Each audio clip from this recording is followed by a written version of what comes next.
স্বৈরশাসক the dictator. ক্ষমতা মানুষকে কি দেয়নি? ক্ষমতা কখনো কখনো মানুষকে দিয়েছে ঈশ্বরত্বের স্বাদ। ক্ষমতার মোহ খুব কম মানুষই উপেক্ষা করতে পারে। তাই যুগে যুগে শাসকেরা এই ক্ষমতা আঁকড়ে থাকার জন্য শাসক থেকে হয়ে উঠেছেন স্বৈরশাসক। এই স্বৈরশাসক হয়ে ওঠার জন্য যে তাদেরকে কত হাজার মানুষের প্রাণ কেড়ে নিতে হয়েছে তা পৃথিবীর ইতিহাস ঘাটলেই স্পষ্টভাবে দেখা যায়। আর সেই সকল স্বৈরশাসকদের শাসন শোষণের ইতি টানতে একইভাবে হাজার হাজার মানুষকে প্রাণ দিতে হয়েছে।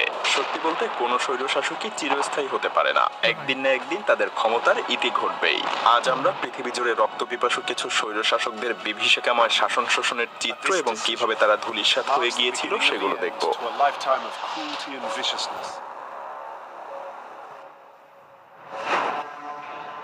Iraq, Saddam Hossain. Saddam Hussein rules Iraq with an utter contempt for humanity. Saddam Hossain জন্মগ্রহণ করেছিলেন ইরাকের এক কৃষক পরিবারে। অনেক প্রতিকূলতার মধ্যে দিয়েও বেড়ে উঠে তিনি 1979 সালে ইরাকের ক্ষমতায় আসেন এবং টানা 3 দশক ধরে তিনি একটি দমনমূলক শাসন ব্যবস্থা প্রতিষ্ঠা করেন। তাকে অনেকটা যুদ্ধবাজ নেতাও বলা যায়, কারণ তিনি তার জীবদ্দশায় কম যুদ্ধ করেননি। ইরাক ইরান যুদ্ধ, ইরাক কুয়েত যুদ্ধ সহ ছোট ছোট আরো বেশ কয়েকটি যুদ্ধ তিনি করেছিলেন। তবে একই সাথে তিনি ফিলিস্তিনিদের হত্যার প্রতিবাদে সন্ত্রাসী রাষ্ট্র ইসরায়েলের উপরেও হামলা করেন। তিনি দেশের অভ্যন্তরে হাজার হাজার শিয়া মুসলিমদেরকেও হত্যা করেছিলেন। অনেক বিশেষজ্ঞই মনে করেন সাদ্দামের শাসন ছিল নিষ্ঠুর, রক্তক্ষয়ী এবং সামরিক শক্তির উপরে নির্ভরশীল এক স্বৈরশাসক। তিনি তার শাসনের বিরোধীদেরকে একেবারে নির্মমভাবে দমন করতেন। তবে 2003 সালে আমেরিকার নেতৃত্বাধীন একটি বহুজাতিক বাহিনী ইরাকে আক্রমণ করে, যার ফলে সাদ্দামের শাসনের পতন ঘটে।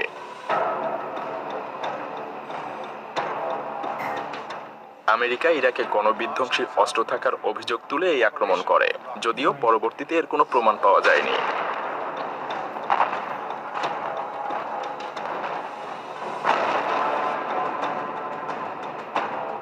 আমেরিকা অন্যায়ভাবে পুরো ইরাককে একেবারে ধ্বংস করে দেয়। এই রক্তক্ষয়ী যুদ্ধের পর সাদ্দামকে আটক করা হয় এবং 2006 সালে তাকে ফাঁসি দেয়া হয়।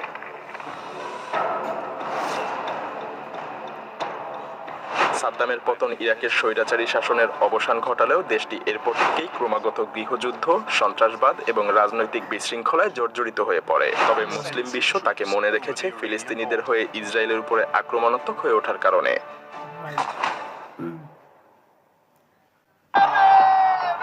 শ্রীলঙ্কা। গোতাবায়া রাজপাকসে ছিলেন শ্রীলঙ্কার এক শক্তিশালী নেতা, কিন্তু তার সরকার জনগণের চাহিদা পূরণে ব্যর্থ হওয়ায় এক বিদ্রোহের সম্মুখীন হয়। রাজপাকসে পরিবারের রাজনৈতিক আধিপত্য শ্রীলঙ্কায় বেশ দীর্ঘস্থায়ী ছিল বলা যায়, কিন্তু 2022 সালে শ্রীলঙ্কার অর্থনীতি বিপর্যস্ত হয়ে পড়ে এবং তা শেষ পর্যন্ত রাজনৈতিক অস্থিরতার জন্ম দেয়। একদিকে বৈদেশিক মুদ্রার ঘাটতি, অন্যদিকে খাদ্য এবং জ্বালানি আমদানিতে অক্ষমতা। এই সংকটগুলো দেশটার জীবনযাত্রার মানকে মারাত্মকভাবে প্রভাবিত করে। শ্রীলঙ্কার বৈদেশিক ঋণ ছিল অভাবনীয় মাত্রায় এবং রাজপাকসে সরকারের ভুল অর্থনৈতিক নীতির কারণে দেশের মুদ্রার মান একেবারে তলানিতে গিয়ে থাকে। এছাড়া দেশের সরকার হঠাৎ করে রাসায়নিক সার আমদানি নিষিদ্ধ করে দেয়ায় দেশের কৃষি ক্ষেত্রে বিপর্যয় নেমে আসে। খাদ্য উৎপাদন কমে যায় এবং ফলশ্রুতিতে খাদ্য সংকট দেখা দেয়। বিদ্যুৎ, পানি এবং গ্যাসের সীমাহীন ঘাটতি মানুষকে গভীর হতাশার মধ্যে ফেলে দেয়। খাদ্য সংকট, ঔষধের সংকট এবং নিত্য প্রয়োজনীয় দ্রব্যের অস্বাভাবিক মূল্যবৃদ্ধি জনগণের জীবনকে একেবারে অসহনীয় করে তোলে। দেশের অর্থনীতি ধ্বংসের দিকে অগ্রসর হতে থাকে, আর রাজপাকসে সরকার এর কোনো সমাধান দিতে পারেনি। এমন অবস্থায় স্বাভাবিকভাবেই জনগণের মধ্যে ক্ষোভ দেখা দেয়। হাজার হাজার মানুষ রাস্তায় নেমে আসে এবং দেশের বিভিন্ন অংশে সরকার বিরোধী বিক্ষোভ ছড়িয়ে পড়ে। জুলাই মাসে পরিস্থিতি একেবারে চরম পর্যায়ে পৌঁছে যায়, যখন বিক্ষোভকারীরা রাজধানী কলম্বোতে রাষ্ট্রপতির ভবন দখল করে। রাষ্ট্রপতির দপ্তর, বাসভবন এবং প্রধানমন্ত্রীর কার্যালয় দখল করে বিক্ষোভকারীরা প্রমাণ করে যে একত্রিত জনগণের সামনে কোনো শাসকই চিরস্থায়ী না। অবশেষে গোতাবায়া রাজপাকসে দেশ ছেড়ে পালাতে বাধ্য হন এবং তিনি মালদ্বীপে গিয়ে আশ্রয় নেন।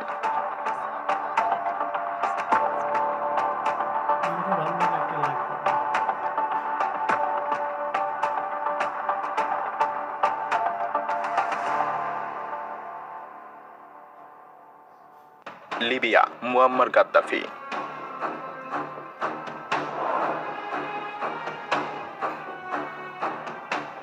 একনায়কতন্ত্র যে শুধু দেশের মানুষকে হতাশায় নিমজ্জিত করে দেয় তা কিন্তু নয়, কখনো কখনো পুরো জাতিকে নতুন করে বাঁচতে শেখায়, দেশকে নিয়ে যায় উন্নতি আর সমৃদ্ধির চরম পর্যায়ে। ঠিক তেমনই একজন একনায়কতন্ত্র শাসক বা পশ্চিমাদের মতে স্বৈরশাসক ছিলেন মুয়াম্মার গাদ্দাফি। সত্যি বলতে এখনো লিবিয়ার মানুষ তাকে ভুলতে পারেনি, কারণ তার শাসন আমলে যে সকল উন্নতি লিবিয়াবাসী দেখেছে তার কিঞ্চিত পরিমাণও এখন তারা আর দেখতে পায় না। 4 দশকের বেশি সময় ধরে শাসন করা লিবিয়ার অন্যতম শাসক ছিলেন মুয়াম্মার গাদ্দাফি। তবে হ্যাঁ, 4 দশকের একনায়কতন্ত্র ধরে রাখার জন্য তিনি বিরোধী দলগুলোকে বেশ ভালোভাবেই দমনপীড়ন করেছিলেন।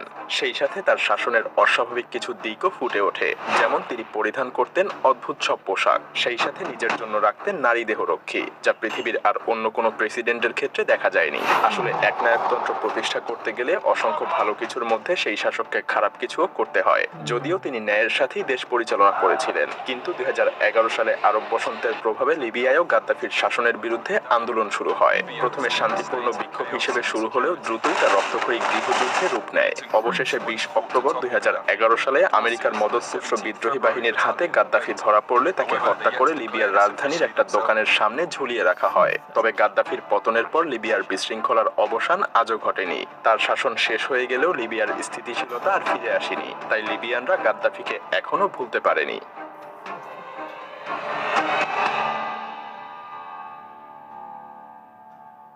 মিশর, হোসনি মোবারক।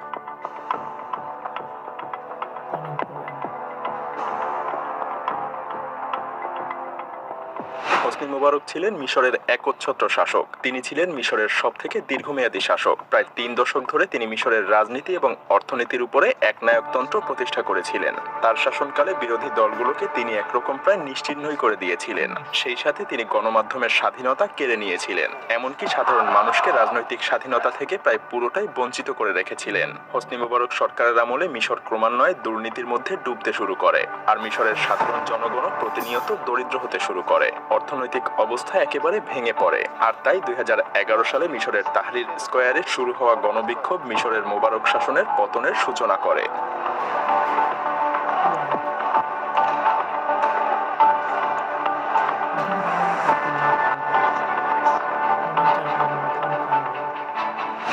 জানুয়ারির এই বিক্ষোভ আরব বসন্তের অংশে পরিণত হয়। তরুণদের নেতৃত্বে গড়ে ওঠা এই আন্দোলন মিশরের জনগণের ভেতরের ক্ষোভকে বিস্ফোরিত করে দেয়, যা দীর্ঘকাল ধরে দমিয়ে রাখা হয়েছিল।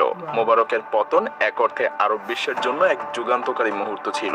এক পর্যায়ে গণ আন্দোলনের মাধ্যমে মোবারক ক্ষমতা ছাড়তে বাধ্য হন।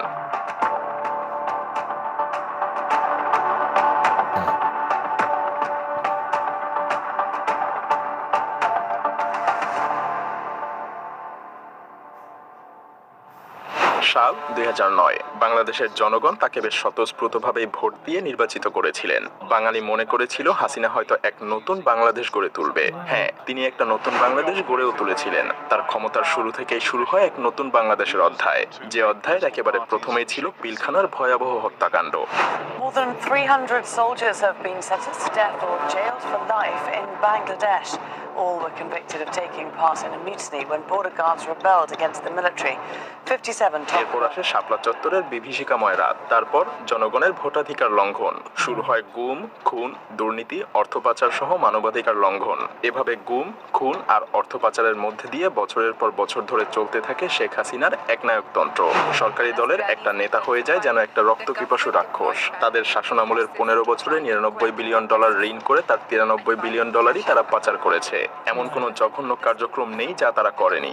যেখানে বাংলাদেশের হয়ে ওঠার কথা ছিল একটা সম্ভাবনাময় রাষ্ট্র হিসেবে, সেখানে তারা বাংলাদেশকে পরিণত করেছে এক দুর্নীতির রাজ্যে, যে রাজ্যে আয়নাঘরও ছিল, অথচ সেখানে কোনো আয়না ছিল না। সেখানে মানুষকে যেভাবে ইচ্ছা সেভাবে বছরের পর বছর ধরে গুম করে রাখা হতো। মিডিয়ার মুখ একেবারে বন্ধ করে দেয়া হয়েছিল। আইন শৃঙ্খলা, রাষ্ট্রীয় কোর্ট কাচারি সবকিছুই নিজেদের করায়ত্ত করে রেখেছিল এই স্বৈরশাসক। স্বাধীন দেশের মধ্যেও মানুষ যেন ছিল পরাধীনতার শিকলে বন্দী। সত্যি বলতে এই আধুনিক বিশ্বে এই স্বৈরশাসক যেভাবে মানুষকে শোষণ আর নিপীড়ন করেছিল তা আর অন্য দেশে খুব একটা দেখা যায় না। নিজের দেশের শিক্ষার্থীদের উপরে নির্বিচারে গুলিবর্ষণ। ভাবা যায় মানুষ আর কত সহ্য করবে। প্রতিটা সাধারণ মানুষের মনে জমা হতে থাকে ক্রোধের অগ্নিলাভা। যদিও এই 2024 সালে এসে শিক্ষার্থীরা কোটা আন্দোলন দিয়েই শুরু করেছিল, কিন্তু জনমানবের ক্রোধ থেকে সেই কোটা আন্দোলন রূপান্তরিত হয়ে যায় এক গণ অভ্যুত্থানে। ফলাফল, তাকে দেশ ত্যাগ করতে বাধ্য হতে হয়। দেশের মানুষ দেখিয়ে দিয়েছে তারা এক হলে কোনো স্বৈরশাসকই টিকে থাকতে থাকতে পারে না, কিন্তু তারা যখন আলাদা আলাদা দলে বিভক্ত হয়ে স্বার্থান্বেষী হয়ে উঠবে তখন হয়তো শেখ হাসিনার মতো আরো অনেক স্বৈরশাসকেরও জন্ম হয়ে যেতে পারে। তাই বাঙালি জাতির উচিত 2024 সালের মতো করেই তাদেরকে একতাবদ্ধ হয়ে থাকা, যাতে করে ভবিষ্যতে আর কোনো স্বৈরশাসক বাংলাদেশে তৈরি না হতে পারে।